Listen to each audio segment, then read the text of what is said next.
Lecture 5 is on St. Thomas Aquinas versus Averroes on faith and reason.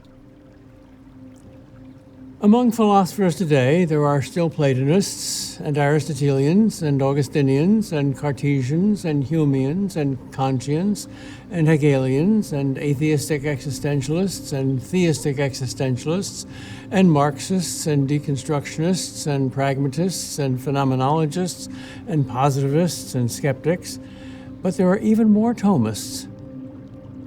Why does the philosophy of St. Thomas have such staying power, even 7 centuries later?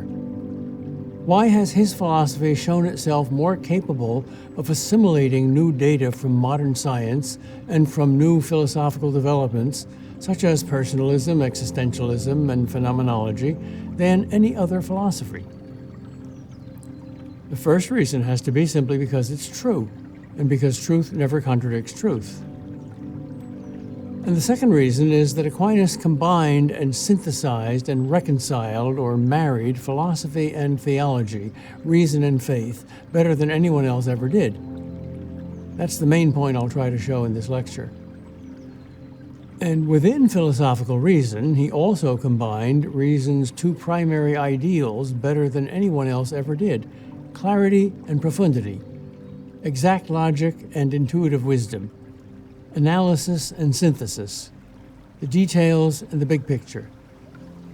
No other philosopher who might rival him in clarity can rival him in profundity.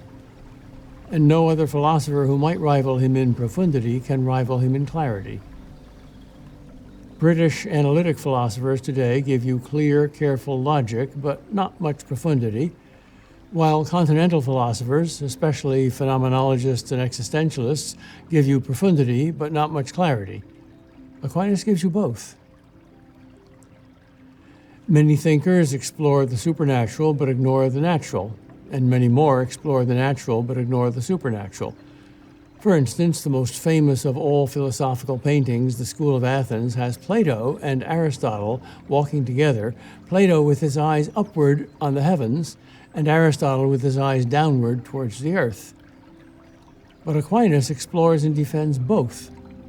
For one of his basic principles and assumptions is that grace perfects nature, as light perfects all colors and shapes.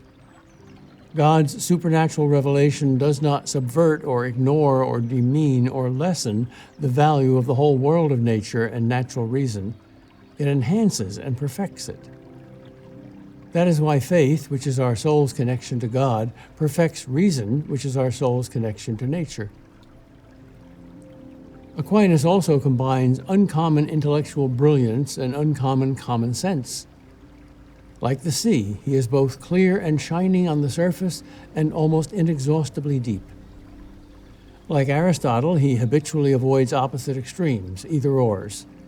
For, as Chesterton says, there are always at least 2 angles at which you can fall, but only one at which you can stand upright. For instance, most philosophers are very intelligent, but lacking in common sense. Most people are very commonsensical, but not very intelligent. Aquinas is both. Let me give you 3 very short examples of Aquinas' clear and simple common sense. They are also examples of his union of clarity and profundity. There are only 3 examples out of thousands. First, his defense of free will. He writes, "Man has free will, otherwise all praising, blaming, counseling, commanding, rewarding, and punishment are meaningless and in vain." Second, his explanation of the power of the temptations of the flesh. He says, "Man cannot live without joy.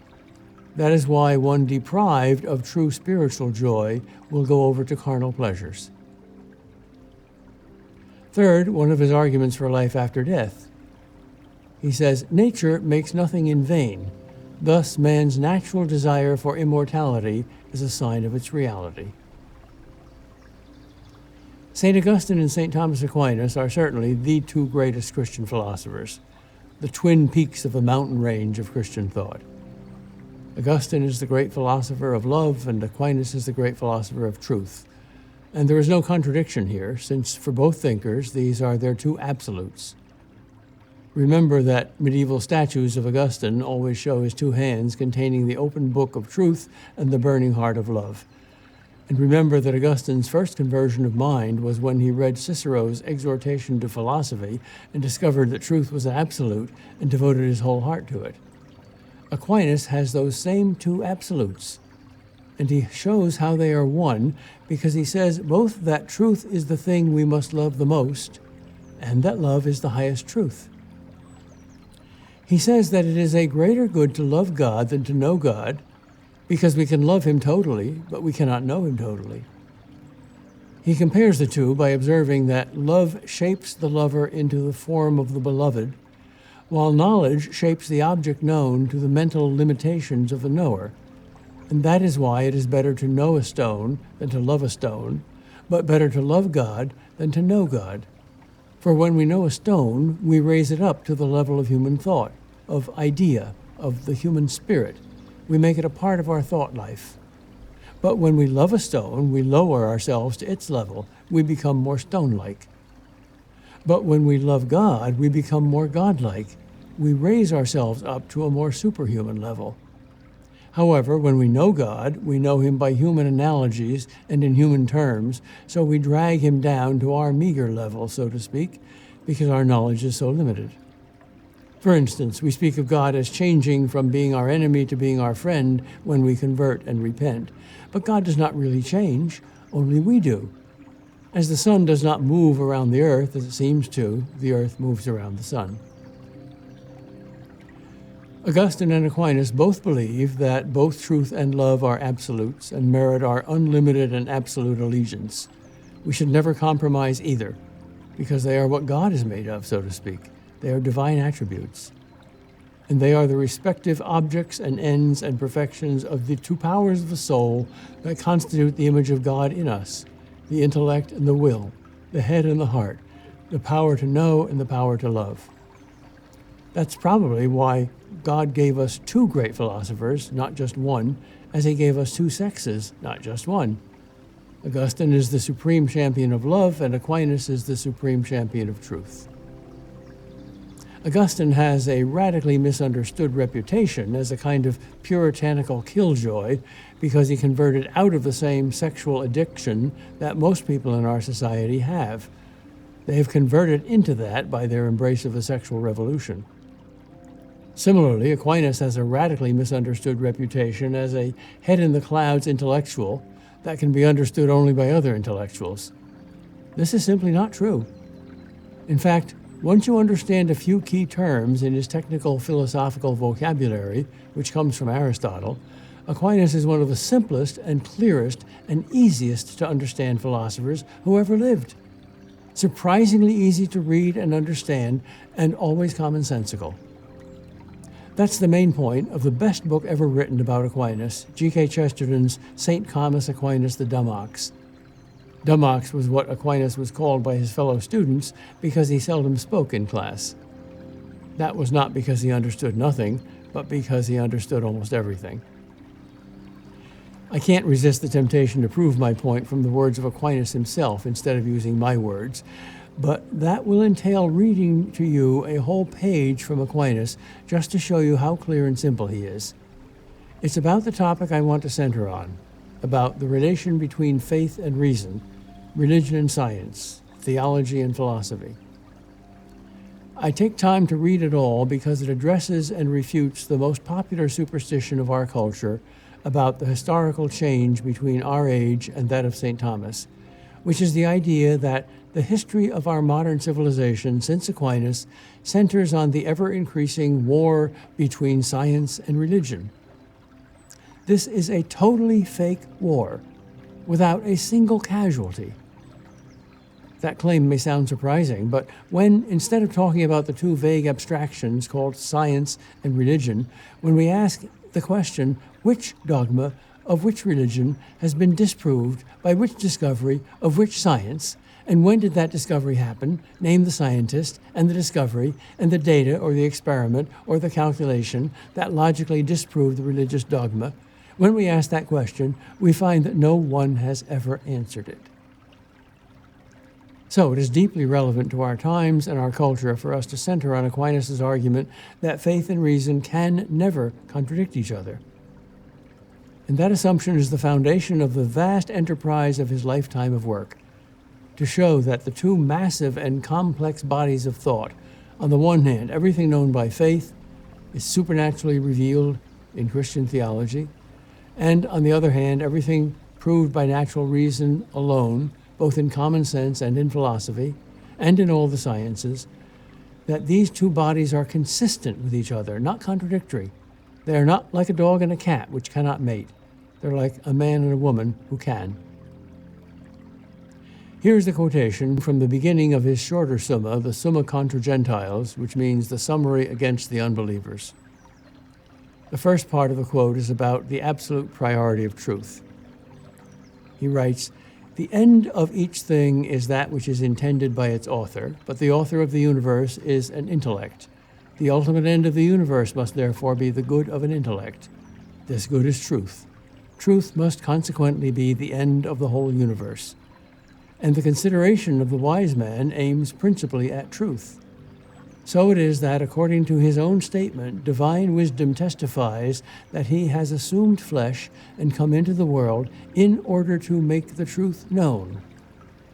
For this was I born, and for this I came into the world, that I should give testimony to the truth." Next comes a distinction between two truths. Aquinas will vociferously oppose the so-called double-truth theory of his contemporary Siger of Brabant, who maintained that truths of theology and truths of philosophy could contradict each other even though both were true. Here Aquinas distinguishes between two ways God made truth known, namely by reason and by revelation, and two ways we can know the truth, by faith and by reason, but not between two truths. He says, "The way of making truth known is not always the same.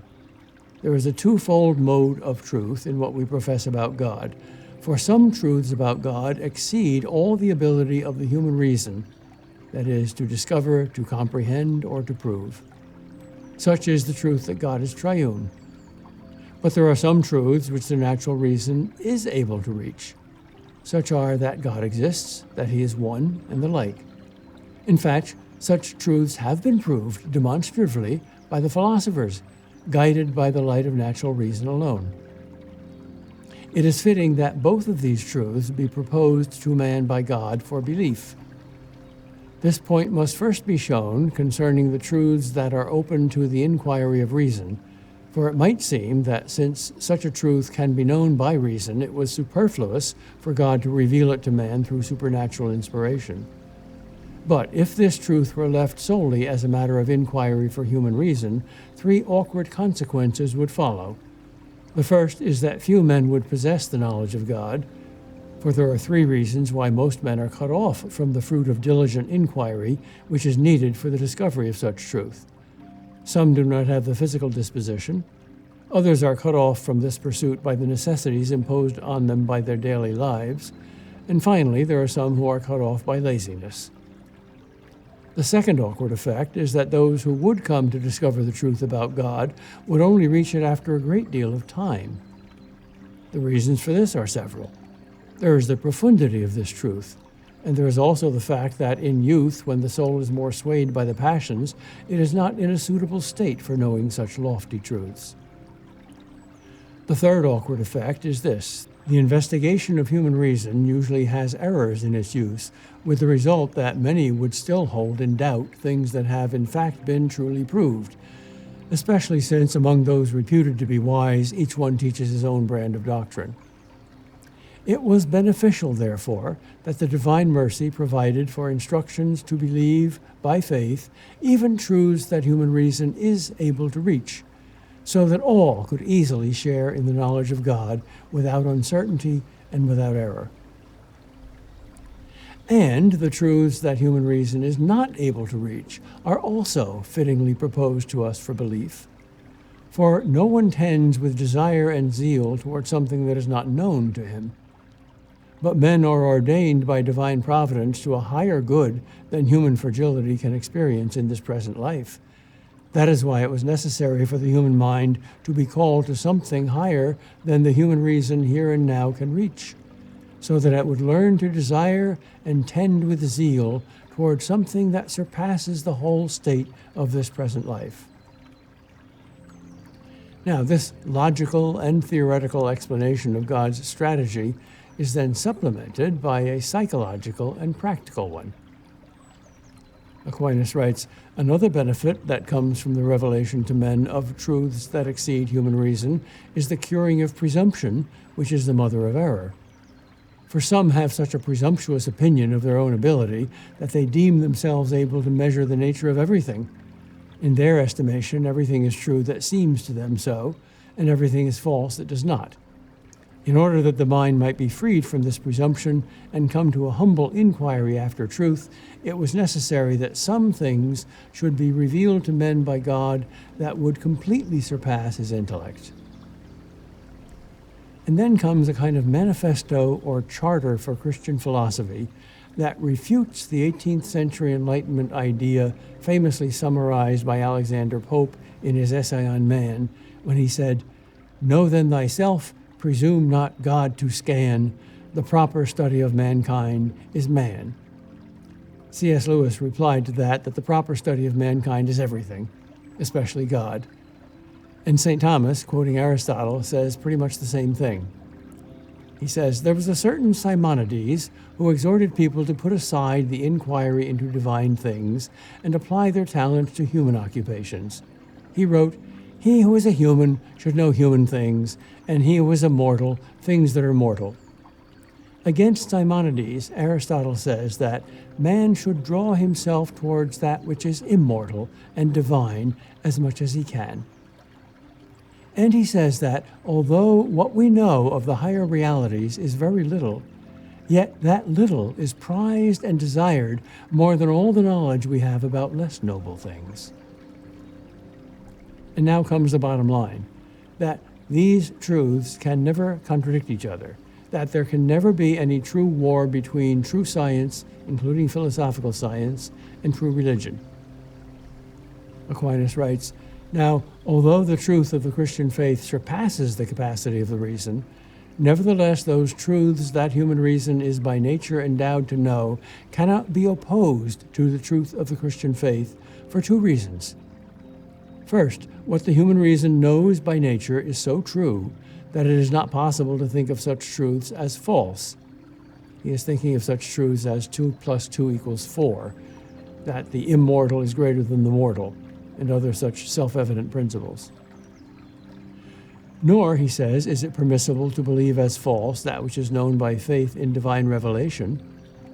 And since only the false is opposed to the true, as is clearly evident from their definitions, it is impossible that the truths known by faith should be opposed to the truths that human reason knows by nature. A second reason is that whatever is introduced into the mind of the student by the teacher is contained in the knowledge of the teacher, unless his teachings are lies, which cannot be true for God. Now, the knowledge of principles that our human reason assures us of by our very nature have been implanted in us by God, who is the author of our nature, and these principles are therefore also contained in the divine wisdom. Hence, whatever is opposed to them is opposed to the divine wisdom, and therefore cannot come from God. Therefore, that which we hold by faith as divinely revealed cannot be contrary to that which we know by natural reason. Finally, from this comes what may seem to many people today an apparently far too optimistic practical conclusion, or corollary, but it's one which logically and necessarily follows. Aquinas says, "From this we deduce the following conclusion. Whatever arguments are brought forward against any of the doctrines of the faith are conclusions that are incorrectly and illogically deduced from the first principles of reason that are embedded in our nature. Such conclusions do not have the force of proofs, and such arguments must be either only probable or logically fallacious, and therefore there always exists the possibility to answer them." This last point does not mean that any one individual can answer all the questions. It's reason, not reasoners, that is trustable. There's nothing wrong with the sword, the instrument, but with the swordsman, the user. Aquinas' argument means simply that no argument can prove any essential dogma of Christianity to be false because it is not false, and falsehood and truth are mutually exclusive. But truth and truth are not. For truth cannot exist with falsehood, only with truth. So faith can marry reason, but truth cannot marry falsehood. It is significant that Aquinas' opponents usually attack him for two opposite and mutually exclusive reasons. First, that he is too humble in his estimation of human reason and too reliant on faith in divine revelation.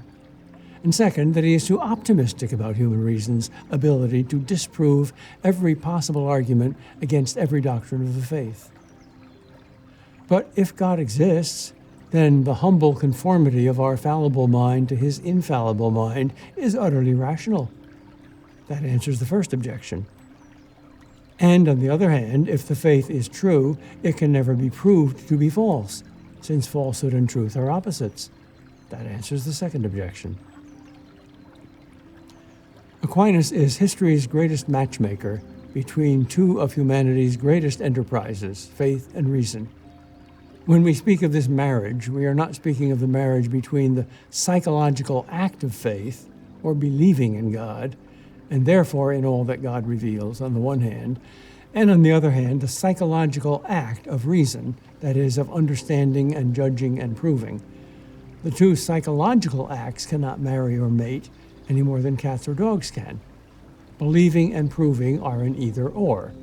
If we can prove a truth by reason, we don't need faith to come to know it. And if we do need faith to know it, that's because reason is insufficient to know it. No, when Aquinas marries faith and reason, he is marrying the objective contents of the faith and of human reason, the objects known by both rather than the subjective acts of believing and proving. He's showing that all the truths known by faith on the one hand, the whole of the Christian faith, and all the truths known by reason on the other hand, fit into the same real world without any contradictions, since truth cannot contradict truth.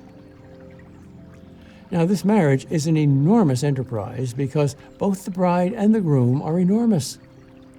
The faith includes all the truths revealed by God: the Trinity, the Incarnation, God's attributes, creation, divine providence, God's love, salvation, the last judgment, heaven and hell and purgatory, the church, the sacraments, the theological virtues, the mystical union and the beatific vision, sin and salvation, and justice and mercy, and God's commandments for individuals and societies, the whole package, infinitely more complex and mysterious and beautiful than a Gothic cathedral.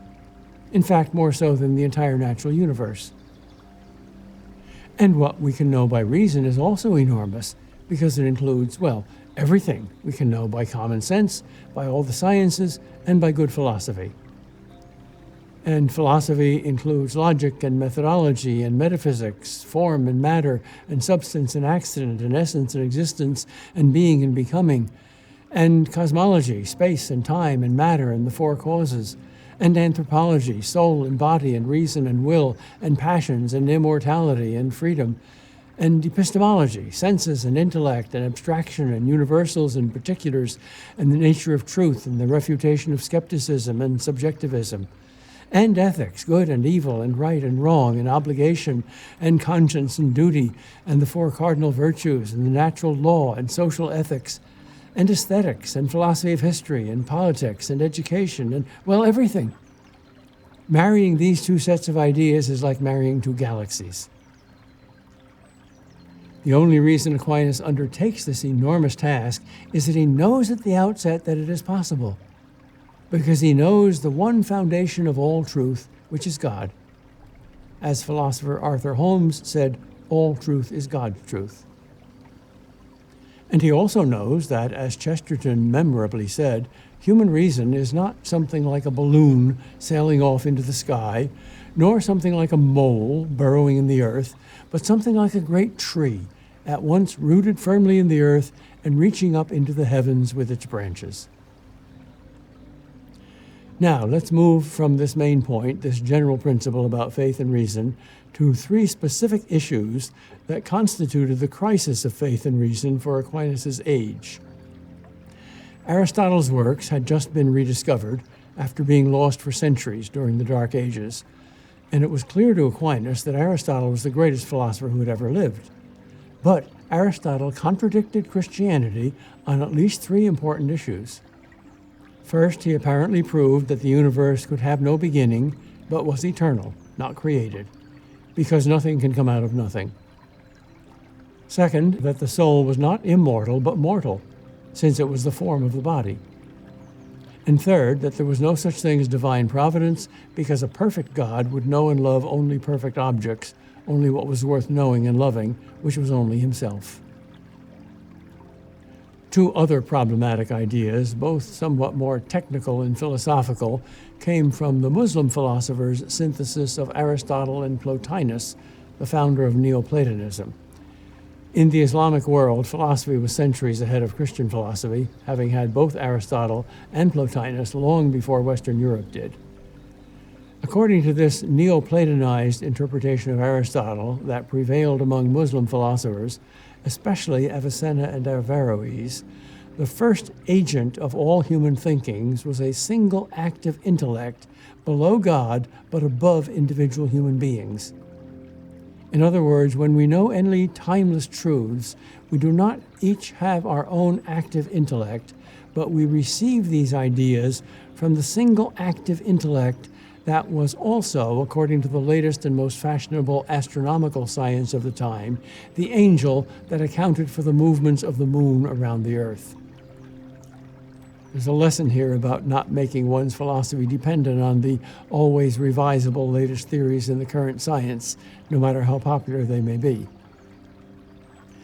On all five of these issues, Aquinas had to take on and refute the greatest mind that ever lived, and he had to do it by reason alone, not just by asserting by faith that God had revealed that Aristotle was wrong, because that would not be a marriage but a separation. He had to prove it. And that's exactly what he did. But the crucial point is the fact that Aquinas charged into the battle instead of retreating from it. The strategy he used to win the battle is important too, of course, the arguments, because rational argument was still, in those days at least, believed to be a road to truth, as with Socrates, and not just to victory, as with the sophists. But the most important point is that Aquinas preserved the whole basic enterprise of the faith-reason marriage against the threat of divorce.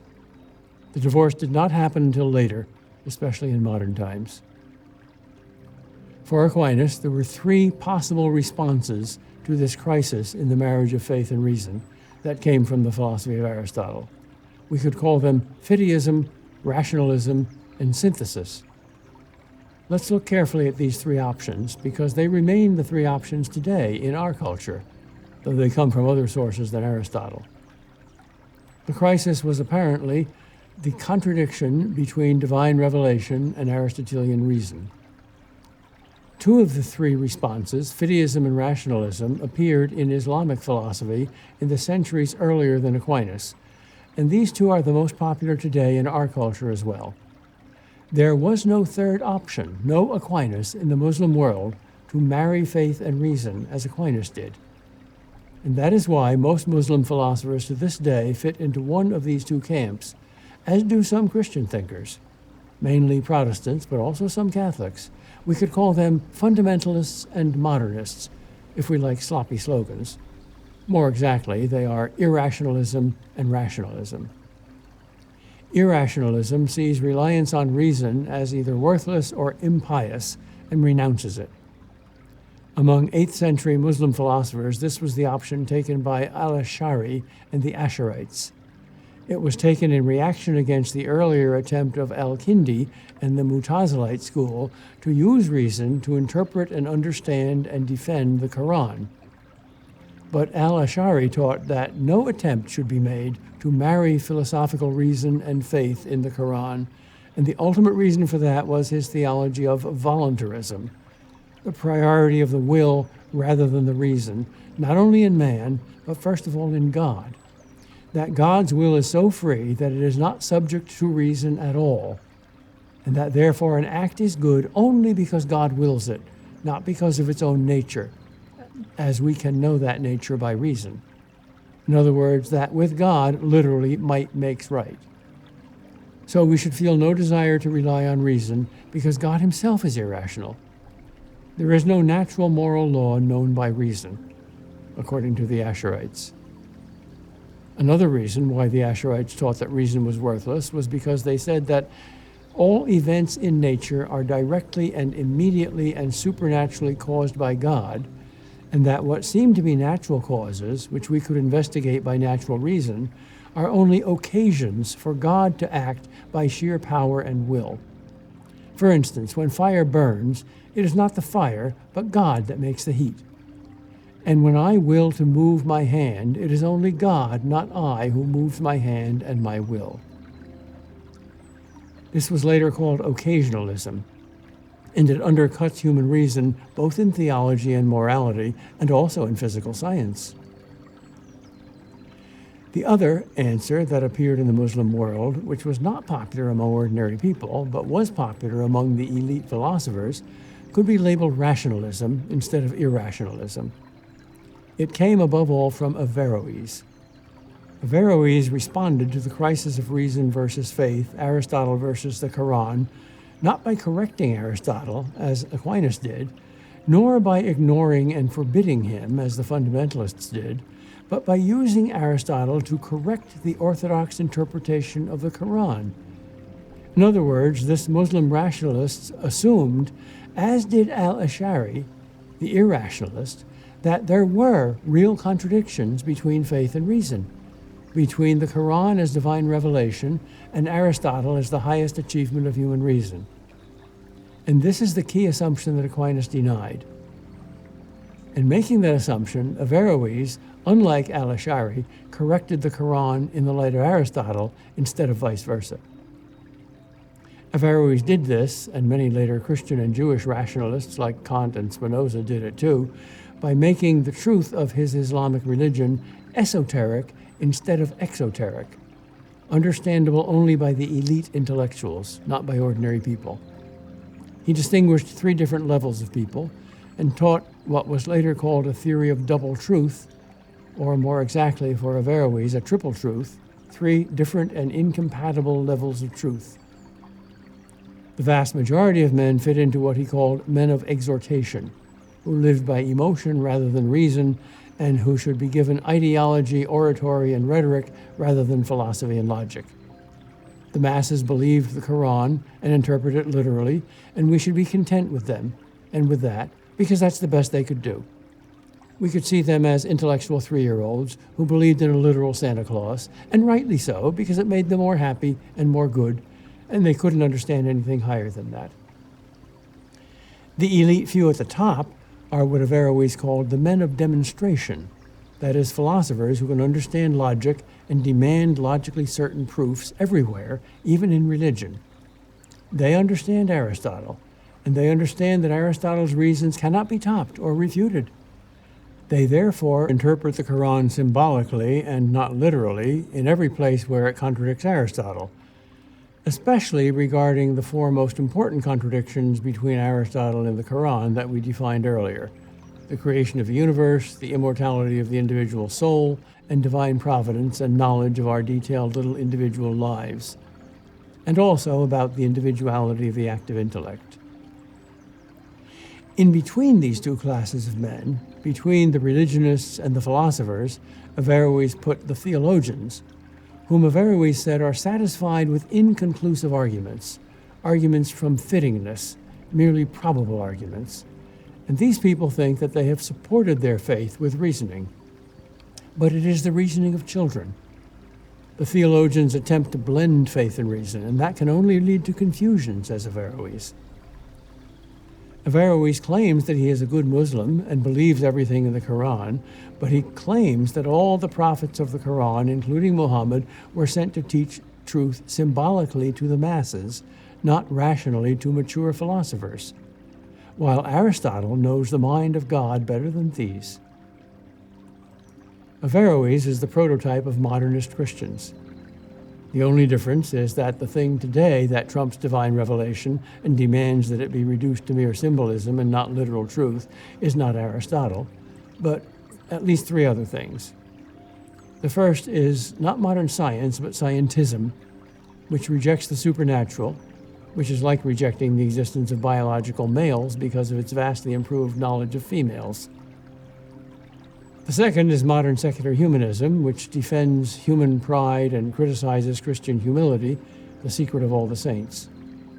And the third, and the most rapidly effective of all, is the sexual revolution, which rejects the 4,000-year-old moral philosophy common to Judaism and Christianity whenever it comes to anything sexual. The philosopher in the Christian West who taught essentially the same thing in Aquinas' day as Averroes was Siger of Brabant, who taught the so-called double truth theory, that a proposition such as Aristotle's denials of creation and providence and immortality could be true philosophically, even though false theologically or religiously, and that the opposite propositions, the reality of creation and providence and immortality, could be true theologically and false philosophically, true for faith but not for reason. In other words, truth is relative, so that both the philosopher and the theologian had the right to say, well, that's your truth, but not my truth. That's not an old 13th century heresy, it's a very modern orthodoxy among the secular elite. Aquinas was consistently polite and bent over backward to find some truth in the many errors of all his opponents, but his attitude towards that idea was not only uncompromising, but vociferous and even personal. Because there was no Aquinas in the Muslim world, the irrationalism of the fundamentalists and the rationalism of the modernists were the only two alternatives. And fundamentalism became the reigning orthodoxy among most Muslims and remains so today. But largely because of Aquinas, though not only through him, mainline Christian philosophy has staked out a middle way, an alternative which accepts both reason and faith and reconciles them, synthesizes them, marries them. That's why I read that long quotation from Aquinas, because it defended the foundational belief of the whole mainline enterprise of medieval Christian thought, that all truth comes from a God who does not deceive anyone or teach mutually exclusive truths to two different levels of mankind or speak out of two sides of his mouth, but a God who is the single author and authority behind all truth. The issue ultimately is not just about faith and reason, about how man knows truth, but about truth itself and about God, because God is truth. Aquinas was God's great warrior, the Saint Michael the Archangel in the world of thought.